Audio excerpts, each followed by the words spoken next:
नमस्कार दोस्तों। क्या आपने कभी सोचा है कि हिमालय की बर्फीली चोटियों के बीच कोई ऐसा रहस्य छुपा हो जिसे जानने की हिम्मत बहुत कम लोगों में हो, जहां हवा भी किसी भयानक साजिश की गवाह बन चुकी हो और जहां एक ऐसा अघोरी बसा हो जो इंसानों का नहीं बल्कि उनकी आत्माओं का भोजन करता हो। तो आज मैं आपको लेकर चलने वाला हूं एक ऐसे रहस्यमयी सफर पर जहां आपको सिर्फ डर ही नहीं बल्कि ऐसा सस्पेंस मिलेगा जो आपकी धड़कनों को तेज कर देगा। ये कहानी है त्रिजटा अघोरी की, जिसने अपनी सिद्धियों से मौत को भी मात दे दी थी, लेकिन जब उसकी मुलाकात हिमालय के नरभक्षी तांत्रिक से हुई तो जो हुआ वह हमारी कल्पना से भी अलग है। इसलिए अपने ईयरफोन लगा लीजिए, ध्यान से सुनिए, क्योंकि यह सिर्फ एक कहानी नहीं बल्कि एक ऐसा राज है जिसे जानने के बाद आप रातों को सो नहीं पाएंगे। तो चलिए इस रहस्यमयी यात्रा की शुरुआत करते हैं। कहानी की शुरुआत होती है एक वीरान और बर्फीले इलाके से, जहां ठंड इतनी भयानक थी कि इंसान का खून जम जाए। यह इलाका था हिमालय का, जहां ऊंची चोटियों के बीच एक रहस्यमयी गुफा थी। इस गुफा के बारे में कहा जाता था कि वहां एक अघोरी रहता है, त्रिजटा अघोरी। त्रिजटा कोई साधारण अघोरी नहीं था। उसके बारे में अनेक कहानियां प्रचलित थीं। कहा जाता था कि उसने मृत्यु को वश में कर लिया था। कुछ लोगों का कहना था कि वह नरभक्षी है जो तंत्र विद्या से शरीर को अमर बनाए रखने के लिए इंसानी मांस खाता है।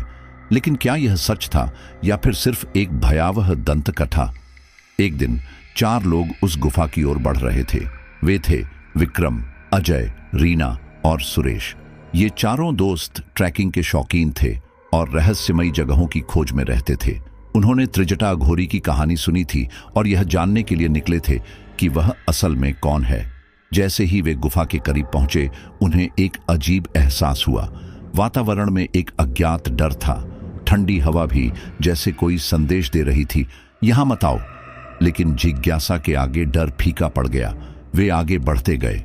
गुफा के अंदर घुसते ही एक भयानक बदबू आई, जैसे सड़ा गला मांस पड़ा हो। एक कोने में हड्डियों का ढेर था।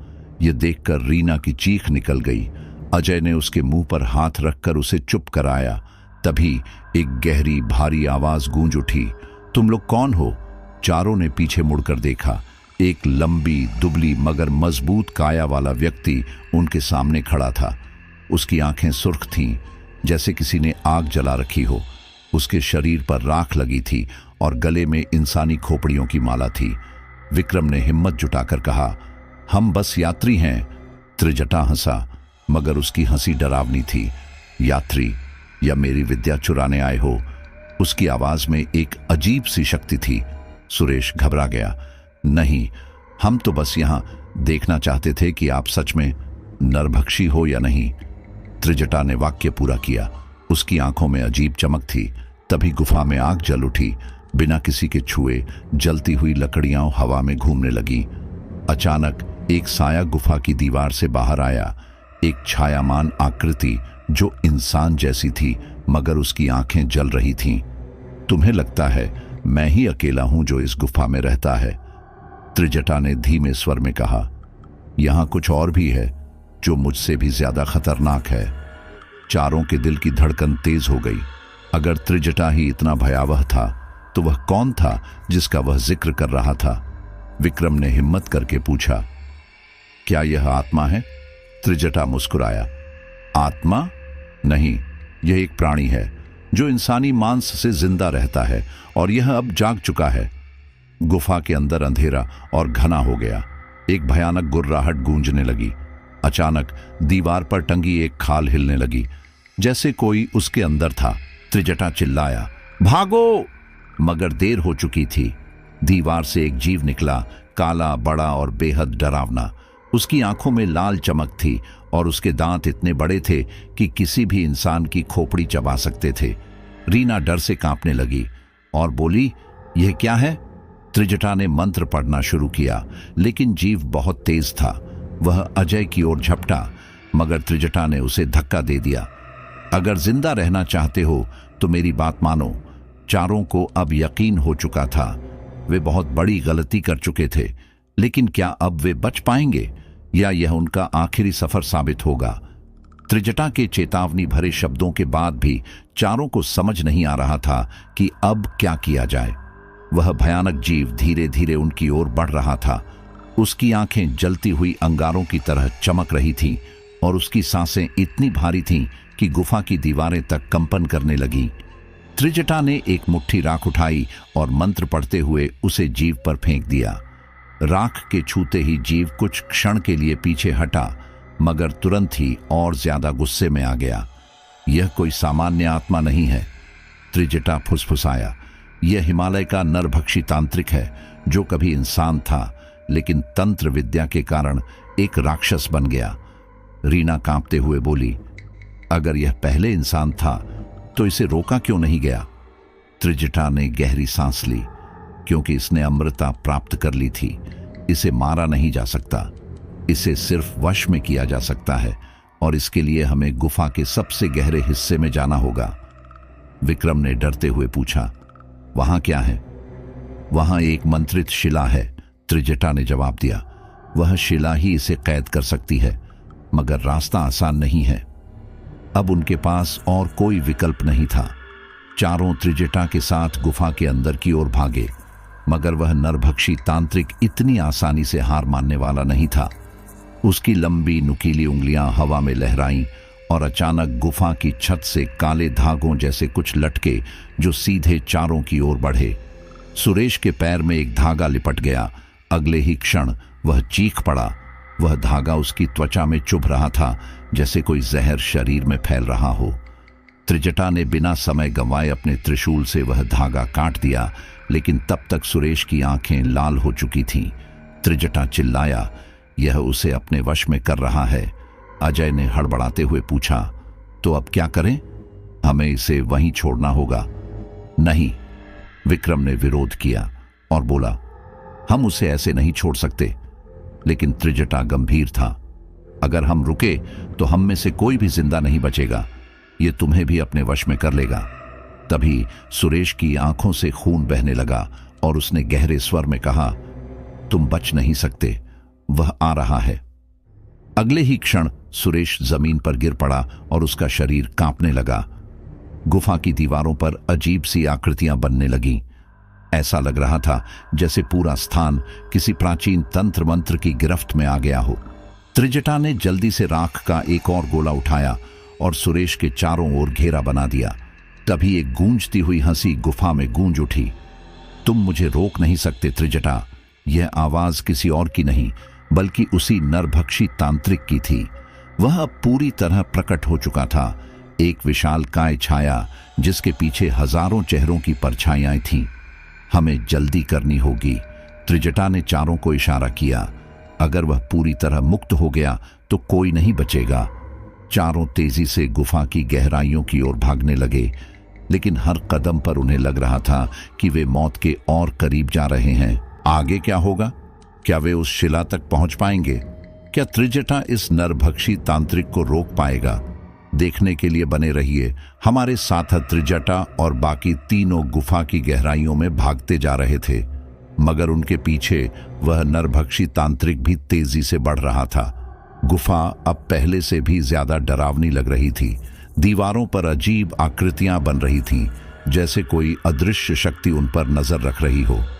विक्रम हांफते हुए बोला, त्रिजटा, वह बहुत तेजी से आ रहा है, हम भागकर इसे नहीं हरा सकते। त्रिजटा रुका नहीं, मगर उसकी आंखों में दृढ़ संकल्प था। अगर तुम रुकोगे तो यही तुम्हारी सबसे बड़ी गलती होगी। आगे बढ़ो, हमें उस शिला तक पहुंचना ही होगा। पीछे से एक जोरदार चीख गूंजी। रीना ने घबराकर पीछे देखा। सुरेश अब इंसान नहीं रहा था। उसकी आंखें पूरी तरह काली हो चुकी थीं और उसकी त्वचा सिकुड़कर किसी मम्मी जैसी दिख रही थी। त्रिजटा ने धीरे से बोला, वो अब सुरेश नहीं रहा। अजय ने कांपती आवाज में पूछा, तो हमें क्या करना होगा? हमें आगे बढ़ते रहना होगा, त्रिजटा ने जवाब दिया। अगर हम जरा भी रुके तो हम सब खत्म हो जाएंगे। गुफा के अंदर घुसते ही माहौल और भी अजीब हो गया। चारों तरफ काले धुएं की लहरें उठ रही थीं, मानो कोई अदृश्य शक्ति वहां मौजूद हो। अचानक विक्रम के कदम रुक गए। उसके सामने गुफा का फर्श खुल चुका था और उसके नीचे एक काली गहराई थी। जिसमें से रहस्यमयी फुसफुसाहटें सुनाई दे रही थीं। रीना ने घबराकर पूछा, अब क्या करें? त्रिजटा ने कुछ सोचा और फिर फर्श पर अपने त्रिशूल से एक आकृति बनाई। तुरंत ही एक पुल उभर आया, एक पतली कांपती हुई पत्थर की पट्टी। अजय ने कहा, यह सुरक्षित नहीं लग रहा। त्रिजटा ने जवाब दिया, कोई और रास्ता नहीं है। चारों जैसे तैसे उस पतली पट्टी पर चलने लगे। उनके पीछे नरभक्षी तांत्रिक की हंसी गूंज रही थी। वह अब तक पूरी तरह जाग चुका था। उसकी आवाज चारों ओर गूंज उठी, तुम भाग नहीं सकते। रीना कांपते हुए बोली, क्या होगा अगर यह पट्टी टूट गई? त्रिजटा गंभीर था, फिर हम सब खत्म हो जाएंगे। तभी पीछे से एक जोरदार धमाका हुआ। सुरेश, जो अब पूरी तरह राक्षस में बदल चुका था, उस पुल पर कूद पड़ा। पुल हिलने लगा। त्रिजटा ने चिल्लाते हुए बोला, तेजी से भागो। रीना, अजय और विक्रम जैसे तैसे कूदकर दूसरी तरफ पहुंचे, मगर सुरेश अब पूरी तरह त्रिजटा की ओर बढ़ रहा था। त्रिजटा ने कहा, मैं इसे रोकूंगा। विक्रम चिल्लाया और कहा, नहीं, तुम हमारे साथ चलो। मगर त्रिजटा ने सिर हिला दिया, अगर मैं इसे रोक नहीं पाया तो तुम लोग भी नहीं बचोगे। जाओ, उस शिला तक पहुंचना ही हमारा एकमात्र उपाय है। त्रिजटा ने सुरेश को रोकने के लिए अपने मंत्रों का इस्तेमाल करना शुरू किया, मगर वह अब पहले से कहीं ज्यादा ताकतवर हो चुका था। त्रिजटा और सुरेश के बीच एक भयानक युद्ध शुरू हो चुका था। सुरेश अब कोई इंसान नहीं रहा था। उसकी आंखों से काले धुएं की लपटें निकल रही थीं और उसके हाथ पंजों में बदल चुके थे, जो किसी दरिंदे की तरह दिख रहे थे।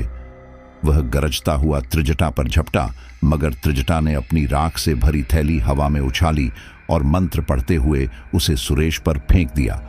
राख के छूते ही सुरेश दर्द से चीख पड़ा और उसकी त्वचा जलने लगी, मगर यह ज्यादा देर तक उसे रोक नहीं सकता था। इधर विक्रम, अजय और रीना किसी तरह आगे बढ़ रहे थे।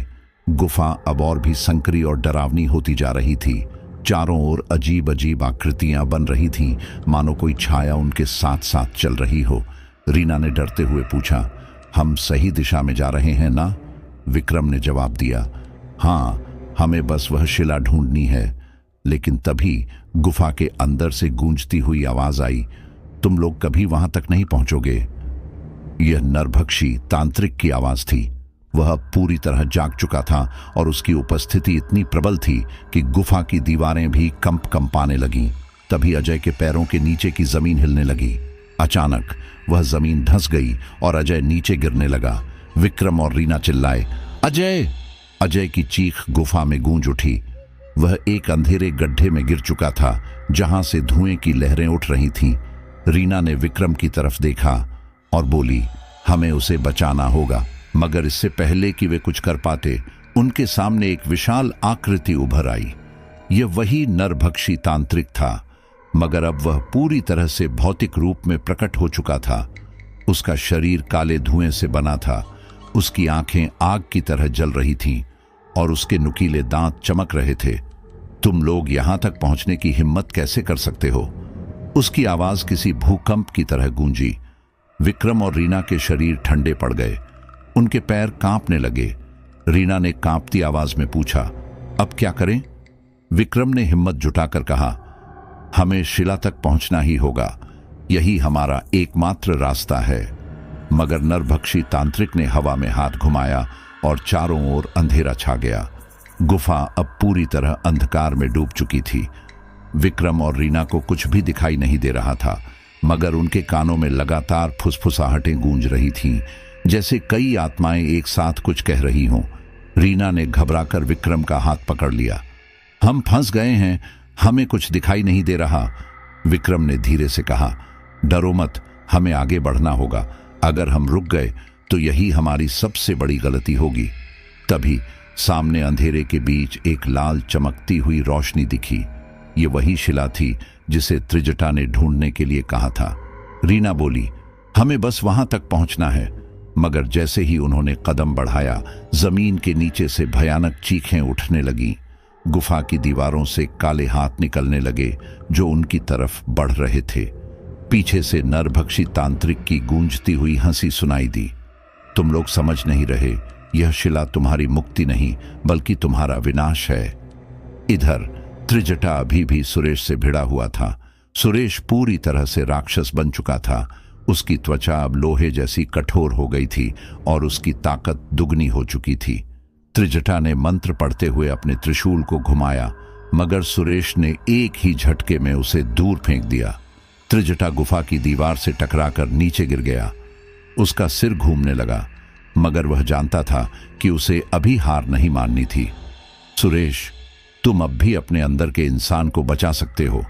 इस तांत्रिक ने तुम्हें अपने वश में कर लिया है, मगर तुम इससे मुक्त हो सकते हो। मगर सुरेश ने एक भयानक चीख मारी और त्रिजटा की ओर झपटा। त्रिजटा ने जल्दी से राख की एक और थैली निकाली और सुरेश पर फेंकी। इस बार राख के पड़ते ही सुरेश की चमड़ी जलने लगी और वह दर्द से कराह उठा। त्रिजटा ने मौका देखकर मंत्र पढ़ा और अपने त्रिशूल से एक चमकदार लकीर खींची। तुरंत ही गुफा में रोशनी फैल गई और सुरेश जमीन पर गिर पड़ा। इधर विक्रम और रीना जैसे तैसे उन काले हाथों से बचते हुए शिला तक पहुंचे। रीना ने घबराकर पूछा, हमें अब क्या करना है? विक्रम को याद आया कि त्रिजटा ने कहा था, शिला को छूते ही सत्य का द्वार खुल जाएगा। उसने बिना सोचे समझे अपने हाथ से शिला को छू लिया। तुरंत ही पूरी गुफा हिलने लगी। एक गगनभेदी आवाज गूंजी और तांत्रिक दर्द से चीखने लगा, नहीं, तुमने यह क्या कर दिया? गुफा की दीवारों से अजीब सी ऊर्जा निकलने लगी। यह रोशनी उस काले जादू को नष्ट कर रही थी। रीना ने उत्साहित होकर कहा, विक्रम देखो, वह तांत्रिक कमजोर हो रहा है। मगर तभी गुफा की दीवारें तेजी से दरकने लगी। वह नरभक्षी तांत्रिक दर्द से चिल्ला रहा था। उसकी चीखों में एक अलग ही तड़प थी। उसकी काली छाया अब पहले जैसी मजबूत नहीं रही थी। उसके शरीर से धुएं की धाराएं उठने लगी, मानो वह धीरे धीरे मिट रहा हो। विक्रम और रीना ने देखा कि शिला से एक दिव्य प्रकाश निकल रहा था जो पूरे गुफा में फैलने लगा था। जैसे जैसे यह रोशनी तांत्रिक के शरीर से टकराती, वह और भी ज्यादा छटपटाने लगता और बोला, नहीं, यह असंभव है, मैं अमर हूं। तांत्रिक ने गुस्से में चिल्लाते हुए अपनी काली शक्ति से विक्रम और रीना पर हमला किया, मगर वह प्रकाश उसकी ऊर्जा को काट रहा था। इधर त्रिजटा ने महसूस किया कि यह वही पल था जब तांत्रिक को हमेशा के लिए हराया जा सकता था। उसने जल्दी से अपने मंत्रों का उच्चारण किया और अपनी राख को तांत्रिक की तरफ फेंका। राख के तांत्रिक के ऊपर पड़ते ही उसका शरीर जलने लगा। उसकी त्वचा दरक रही थी और उसके हाथ पिघलने लगे थे। त्रिजटा ने बोला, तुमने बहुत बड़ी गलती कर दी है। तांत्रिक ने गुस्से में कहा, मगर अब उसकी आवाज में पहले जैसा दम नहीं था। तभी अचानक गुफा की जमीन हिलने लगी और उसमें एक दरार बन गई। गुफा की छत से बड़े बड़े पत्थर गिरने लगे। विक्रम और रीना ने देखा कि तांत्रिक अब पूरी तरह कमजोर हो चुका था, मगर उसकी आंखों में अभी भी नफरत की ज्वाला जल रही थी और बोला, यह खत्म नहीं हुआ, मैं लौटूंगा। इतना कहते ही तांत्रिक की काली आत्मा जमीन की दरारों में समा गई और गुफा के अंदर एक जोरदार विस्फोट हुआ। पूरी गुफा रोशनी से भर गई और सब कुछ एक सफेद धुंध में बदल गया। विक्रम और रीना ने अपनी आंखें बंद कर लीं। जब उन्होंने आंखें खोली तो वे गुफा के बाहर थे। आसमान साफ था और चारों ओर एक अजीब सी शांति थी। त्रिजटा उनके पास खड़ा था, मगर अजय अब तक नहीं दिखा। रीना ने बेचैनी से पूछा, अजय कहाँ है? त्रिजटा ने लंबी सांस ली और कहा, वह अब वापस नहीं आएगा। उसने हमें बचाने के लिए अपनी आहुति दे दी। रीना के चेहरे पर आंसू आ गए, मगर उसने खुद को संभाला। विक्रम ने पूछा, तो क्या तांत्रिक हमेशा के लिए खत्म हो गया? त्रिजटा ने आसमान की ओर देखा और बोला, शायद हाँ या शायद नहीं, कुछ भी हो सकता है। लेकिन तभी अचानक हवा में एक अजीब सी फुसफुसाहट गूंजी, एक हल्की हंसी जो धीरे धीरे तेज होने लगी। हवा में गूंजती वह धीमी हंसी धीरे धीरे तेज होती जा रही थी। ऐसा लग रहा था मानो कोई छाया अंधेरे में छिपकर उन्हें देख रही हो। विक्रम और रीना ने घबराकर चारों ओर देखा, मगर वहां कुछ नहीं था, बस घना जंगल, ठंडी हवाएं और हिमालय की पहाड़ियों में पसरी रहस्यमय शांति। त्रिजटा ने गहरी सांस ली और अपनी माला को कसकर पकड़ लिया। हमें यहां से जल्दी निकलना होगा। रीना ने सहम कर पूछा, लेकिन अगर वह तांत्रिक अभी भी जिंदा है? त्रिजटा ने गुफा की ओर देखा, जहां अब सिर्फ राख और बिखरे पत्थर थे। असली सवाल यह नहीं है कि वह जिंदा है या नहीं, असली सवाल यह है कि वह कब लौटेगा। विक्रम को त्रिजटा की बातों में छिपे डर का एहसास हुआ। तो तुम कहना चाहते हो कि यह सब खत्म नहीं हुआ? त्रिजटा ने कोई जवाब नहीं दिया, बस धीरे धीरे पहाड़ी रास्ते की ओर बढ़ने लगा। रात गहराने लगी थी। तीनों जैसे ही गांव के करीब पहुंचे, उन्हें कुछ अजीब सा महसूस हुआ। गांव में पूरी तरह सन्नाटा पसरा था, न कोई चहल पहल, न किसी के बोलने की आवाज। रीना ने फुसफुसाते हुए कहा, यहां इतना सन्नाटा क्यों है? विक्रम ने चारों ओर नजर घुमाई। गांव के घरों में रोशनी थी, मगर कोई बाहर नहीं दिख रहा था। तभी अचानक एक बूढ़ी औरत दरवाजे से झांकती दिखाई दी। उसकी आंखों में भय था। उसने त्रिजटा को देखते ही दरवाजा खोल दिया। तुम लोग बचकर आ गए? उसकी आवाज कांप रही थी। त्रिजटा ने सिर हिलाया। हां, लेकिन हमें जल्दी अंदर आने दो। बूढ़ी औरत ने दरवाजा खोला और उन्हें अंदर बुला लिया। जैसे ही वे अंदर गए, बूढ़ी औरत ने दरवाजा कसकर बंद कर दिया और कई ताले चढ़ा दिए। रीना ने हैरानी से पूछा, यह सब क्या हो रहा है? बूढ़ी औरत ने कांपती आवाज में कहा, जब से तुम लोग गुफा गए हो, तब से गांव में कुछ अजीब हो रहा है। रात होते ही छतों पर किसी के चलने की आवाज आती है। घरों के बाहर किसी के खड़े होने की परछाइयां दिखती हैं। और सबसे डरावनी बात, विक्रम ने बेचैनी से पूछा, सबसे डरावनी बात क्या? बूढ़ी औरत की आंखों में भय था और बोली, कल रात हमने तांत्रिक को गांव के बाहर खड़े देखा था। त्रिजटा चौंक उठा और बोला, क्या हुआ रीना? अब रीना की सांसें तेज हो गईं और बोली, लेकिन वह तो गुफा में राख बन चुका था। बूढ़ी औरत ने धीरे से सिर हिलाया। नहीं, वह मरा नहीं, वह लौट आया है, और इस बार वह पहले से ज्यादा ताकतवर है। बाहर हवा तेज चलने लगी थी। दरवाजे और खिड़कियां कांपने लगीं और तभी दरवाजे पर किसी ने जोर से दस्तक दी। दरवाजे पर जोरदार दस्तक की आवाज पूरे घर में गूंज उठी। विक्रम और रीना ने घबराकर एक दूसरे की ओर देखा, जबकि बूढ़ी औरत की सांसें तेज हो गईं। त्रिजटा ने अपने गले की माला कसकर पकड़ ली और धीरे धीरे दरवाजे की ओर बढ़ा। बूढ़ी औरत ने कांपती आवाज में कहा, कोई दरवाजा मत खोलना। त्रिजटा रुक गया। दरवाजे के बाहर कोई था, मगर यह कहना मुश्किल था कि वह इंसान था या कोई और ताकत। त्रिजटा ने बोला, मैं जानता हूं कि तुम अंदर हो। यह आवाज सुनकर रीना के रोंगटे खड़े हो गए। यह वही तांत्रिक था जो तुम लोगों को लगा कि मुझे मारकर सब खत्म हो गया। तांत्रिक की आवाज पहले से ज्यादा गहरी और डरावनी लग रही थी। लेकिन खेल अब शुरू हुआ है। दरवाजे पर एक और जोरदार झटका लगा। ऐसा लगा मानो किसी ने पूरा दरवाजा तोड़ने की कोशिश की हो। बूढ़ी औरत डर के मारे भगवान का नाम जपने लगी। त्रिजटा ने विक्रम और रीना को इशारा किया कि वे पीछे हट जाएं। तभी अचानक दरवाजे के नीचे से एक काला धुआं अंदर घुसने लगा। धुआं धीरे धीरे घर के अंदर फैल रहा था। त्रिजटा ने तेजी से कहा, हमें अभी यहां से निकलना होगा। विक्रम ने घबराकर पूछा, लेकिन कैसे? त्रिजटा ने अपने गले से माला निकाली और जमीन पर एक मंत्र बनाकर एक चक्र खींचा। इससे बाहर जाने का एक ही तरीका है। हमें उस पुराने मंदिर जाना होगा जो गांव से कुछ दूर जंगल में है। वहीं तांत्रिक की असली शक्ति छिपी हुई है। रीना ने चौंक कर कहा, लेकिन हमें कैसे पता कि वह मंदिर ही उसकी शक्ति का केंद्र है? त्रिजटा ने गंभीर स्वर में कहा, क्योंकि वही उसकी मृत्यु का द्वार भी है। तांत्रिक की हंसी हवा में गूंजने लगी।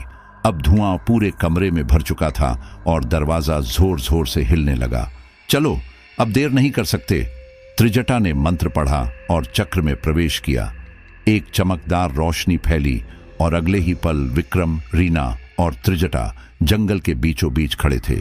चारों तरफ घना अंधेरा था और सामने वह प्राचीन मंदिर खड़ा था, मगर मंदिर के चारों ओर अजीब लाल रोशनी फैल रही थी, मानो वहां कुछ भयानक इंतजार कर रहा हो। त्रिजटा ने कहा, उसकी आवाज में दृढ़ निश्चय था, यही वह जगह है। तभी हवा में तांत्रिक की आवाज फिर से गूंज उठी, अब बचकर कहां जाओगे त्रिजटा? अचानक मंदिर के दरवाजे अपने आप खुल गए और अंदर से एक विशाल छाया निकलने लगी। त्रिजटा, विक्रम और रीना ने मंदिर के अंदर से निकलती उस भयानक छाया को देखा जो धीरे धीरे आकार लेने लगी थी। उसकी लाल जलती हुई आंखें और विशाल काया देखकर ऐसा लग रहा था मानो कोई प्राचीन शक्ति जाग गई हो। हवाओं में गूंजती तांत्रिक की हंसी अब और भी भयानक हो गई थी। तुमने मुझे हराने की सोची भी कैसे, त्रिजटा? तांत्रिक की गूंजती आवाज ने मंदिर के पत्थरों को भी हिलाकर रख दिया। त्रिजटा ने अपनी माला को कसकर पकड़ा और एक मंत्र पढ़ने लगा। जैसे ही उसने मंत्र पढ़ा, मंदिर के अंदर जलते हुए दिए अचानक भड़क उठे और उनकी रोशनी चारों ओर फैल गई। त्रिजटा ने दृढ़ स्वर में कहा, तेरी माया अब नहीं चलेगी तांत्रिक। तांत्रिक की छाया अचानक से हवा में फैलने लगी और चारों ओर लाल धुएं की लपटें उठने लगी। विक्रम और रीना ने पीछे हटने की कोशिश की, मगर ऐसा लग रहा था कि मंदिर के दरवाजे अब बंद हो गए हैं। रीना ने घबराते हुए कहा, हम यहां फंस गए हैं। त्रिजटा ने गहरी सांस ली। नहीं, अगर हम इस मंदिर के सबसे अंदर तक पहुंच गए तो तांत्रिक की शक्ति पूरी तरह नष्ट हो सकती है। विक्रम ने एक नजर मंदिर की ओर डाली। भीतर एक अंधेरा गलियारा था जहां से ठंडी हवाएं आ रही थीं। ऐसा लग रहा था जैसे वहां किसी और ही दुनिया का राज छिपा हो। जल्दी करो, यह हमारी आखिरी उम्मीद है, त्रिजटा ने कहा और तेजी से मंदिर के अंदर भागा। विक्रम और रीना ने उसकी बात मानी और वे भी उसके पीछे दौड़ पड़े। जैसे ही वे अंदर पहुंचे, मंदिर की दीवारों पर उकेरे गए रहस्यमयी चित्र जीवंत होने लगे। ऐसा लगा मानो वे सब कुछ देख और सुन रहे हों। विक्रम ने हैरानी से कहा, यह कोई साधारण मंदिर नहीं है। तभी हवा में तांत्रिक की गूंजती हुई आवाज आई, बहुत चालाकी दिखा ली त्रिजटा, लेकिन अब तुम्हारा अंत निकट है। अचानक मंदिर के चारों ओर जलती हुई आकृतियां प्रकट होने लगी जो हड्डियों से बनी थीं और उनके हाथों में अग्नि के भाले थे। वे धीरे धीरे त्रिजटा, विक्रम और रीना की ओर बढ़ने लगी। रीना ने घबराकर कहा, अब क्या करें? त्रिजटा ने अपनी आंखें बंद की और जमीन पर एक रहस्यमयी चक्र बनाया। जैसे ही उसने मंत्र पढ़ा, मंदिर की दीवारों पर उकेरे गए चित्रों में से एक चमकने लगा। वहां एक अदृश्य द्वार था। त्रिजटा चिल्लाते हुए बोला, इसी रास्ते से जाना होगा। लेकिन जैसे ही वे आगे बढ़े, तांत्रिक ने गुस्से में पूरी शक्ति से मंदिर को हिलाना शुरू कर दिया। भागने की कोशिश मत करो त्रिजटा, अब तुम्हारा अंत निश्चित है। मंदिर के द्वार से एक अजीब सी रोशनी निकलने लगी थी। विक्रम और रीना ने त्रिजटा की ओर देखा। मंदिर के भीतर सब कुछ कांप रहा था। हवा में गूंजती तांत्रिक की हंसी अब और डरावनी हो गई थी। त्रिजटा ने जमीन पर बने चक्र की ओर देखा जिसे उसने मंत्रों से सक्रिय किया था। लेकिन तभी मंदिर के पत्थर टूटने लगे और चारों तरफ आग की लपटें उठने लगीं। विक्रम और रीना घबराए हुए त्रिजटा के पास खड़े थे, लेकिन त्रिजटा की आंखों में केवल दृढ़ निश्चय था। तांत्रिक की छाया मंदिर के मुख्य द्वार से अंदर घुस आई। अब वह कोई साधारण आकृति नहीं थी, बल्कि एक राक्षसी रूप में बदल चुका था। उसकी लंबी हड्डीनुमा उंगलियां हवा में लहरा रही थीं और उसकी आंखों से लाल चमक निकल रही थी। अब बचकर कहां जाओगे त्रिजटा? उसकी आवाज किसी गर्जन की तरह गूंज रही थी। त्रिजटा ने अपनी माला को जोर से पकड़ लिया और जमीन पर एक और चक्र खींचा। उसने तेजी से मंत्र पढ़ा और अपनी उंगलियों से कुछ रेखाएं बनाईं। अचानक मंदिर की दीवारों पर बनी मूर्तियां जीवंत हो गईं और तांत्रिक की ओर बढ़ने लगीं। तेरा अंत आ चुका है अघोरी, त्रिजटा ने जोर से कहा। मूर्तियों से निकलती दिव्य रोशनी तांत्रिक की काली शक्ति को जलाने लगी। तांत्रिक ने चीखते हुए अपने काले धुएं को चारों ओर फैलाने की कोशिश की, लेकिन उसकी शक्तियां धीरे धीरे कमजोर पड़ने लगीं। मंदिर के भीतर तेज चमक फैली और तांत्रिक की आकृति धीरे धीरे राख में बदलने लगी। उसकी अंतिम चीख पूरे जंगल में गूंज गई और फिर सब कुछ शांत हो गया। मंदिर की जली हुई दीवारें अब स्थिर हो गई थीं और चारों तरफ सिर्फ एक गूंज रह गई थी, त्रिजटा, मैं फिर लौटूंगा। अगर आपको यह रहस्यमयी और खौफनाक कहानी पसंद आई हो तो वीडियो को लाइक करें, कमेंट में अपनी राय दें और चैनल को सब्सक्राइब करें ताकि हम आपके लिए और भी रोमांचक कहानियां ला सकें। आपका समर्थन हमें और बेहतर डरावनी कहानियां बनाने के लिए प्रेरित करता है।